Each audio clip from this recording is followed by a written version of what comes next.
Hello' friends, welcome to my channel. আজি মই আচাৰৰ ৰেচিপি এটা লৈ আহিছোঁ।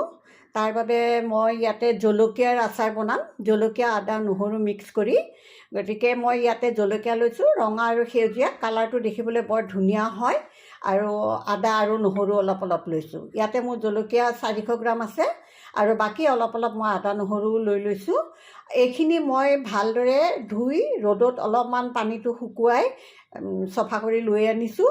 আৰু তাতে পানী অলপো থাকিব নালাগে, নহ'লে আচাৰখিনি নষ্ট হৈ যাব পাৰে। এতিয়া মই এইখিনি মিক্সিৰ জাৰত আগতে জলকীয়াখিনি গুড়া কৰি ল'ম। একেবাৰে পেষ্ট বনাই ল'ব নালাগে, অলপ গোটা গোটা কৰি থাকিব লাগে। তাৰে পাছত আদা নহৰুখিনিও মই কৰি ল'ম। এতিয়া এয়া মই মিক্সিৰ জাৰত এইদৰে জলকীয়াখিনি মই পিচি আনিলোঁ। বৰ বেছি গুড়া কৰিব নালাগে। আদা নহৰুখিনিও আনিলোঁ আৰু এইখিনি এতিয়া আটাইখিনি ভালদৰে এইদৰে মিক্স কৰি দিম।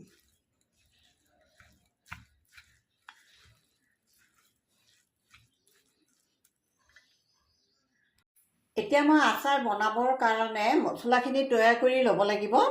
তাৰ বাবে মই এখন টাৱা বহাই দিছোঁ আৰু সেইখন মোৰ গৰম হ'ব দিছোঁ। আৰু ইয়াতে মই 3 চামুচ চফ, এচামুচ বগা বেহাৰ, 2 চামুচ কলা বেহাৰ আৰু এচামুচ মিঠি গুটি। ইয়াতে অইন কোনো মছলাৰ প্ৰয়োজন নাই এই আচাৰটোত। এইখিনি মই অলপ সময় ভাজি লওঁ। মোৰ এইখিনি এতিয়া ভজা হৈ গ'ল। মই গেছটো অফ কৰি দিছোঁ। এইখিনি মই এতিয়া মিক্সিৰ জাৰ এটাত মই গুড়া কৰি লওঁ। মছলাখিনি এইদৰে মই গুড়া কৰি ৰেডি কৰি ল'লোঁ। আৰু ইয়াতে মই এতিয়া 1 কাপ তেল গৰম হ'বলৈকে দিওঁ। মোৰ তেলখিনি এতিয়া গৰম হৈ গ'ল আৰু ইয়াতে মই এতিয়া অলপ পাঁচফোৰণ দি দিছোঁ। এইখিনি মই এতিয়া ঠাণ্ডা হ'বলৈকে দিম। এতিয়া মই ইয়াতে মছলাখিনি মিক্স কৰিব লাগিব। প্ৰথমতে মই ইয়াতে অলপ নিমখ দি দিম। আন্দাজমতে আপোনালোকে নিমখ দি দিব। কাশ্মীৰী জলকীয়াৰ গুড়া অলপ দি দিব, কালাৰটো ধুনীয়া হয় তেতিয়া দেখিবলৈ। মই 2 চামুচ দিছোঁ। হালধি মই 1 চামুচ দিছোঁ। দি আৰু এই মছলাখিনি যে ৰেডি কৰিছিলোঁ এইখিনিও মই ইয়াতে গোটেইখিনি ঢালি দিছোঁ। দি এইখিনি মিক্স কৰিব লাগিব।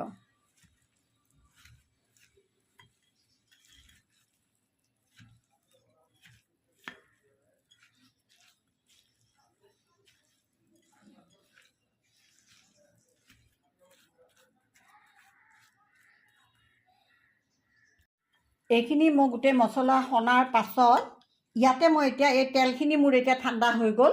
তাতে মই অলপ পাঁচফোৰণো দিছিলোঁ। ইয়াতে এইখিনি ঢালি দিলোঁ আৰু শেষত 4 ভাগৰ 1 ভাগ ভিনেগাৰ দি দিলোঁ।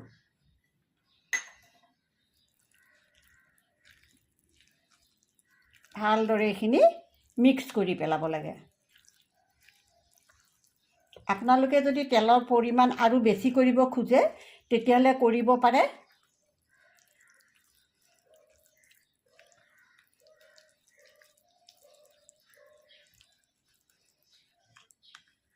অতি সহজতে এই আচাৰটো বনাবলৈকে পাৰি। মোৰ এতিয়া এইখিনি হৈ গৈছে। ইয়াতে মই এঙাৰ অলপমান এইদৰে মই জ্বলাই লৈছোঁ আৰু ইয়াৰে ধোঁৱাৰ ওপৰত আপোনালোকে এইদৰে বটলটো দি দিব। এতিয়া এই ধোঁৱাখিনি যে ইয়াতে আহিলে এইখিনিত এতিয়া আপোনালোকে এই ধোঁৱাৰ সতে আপোনালোকে আচাৰখিনি ভৰাই দিব। তেতিয়া বহুদিনলৈ থাকেও আৰু ইয়াৰে টেষ্টটোও বদলি যায়।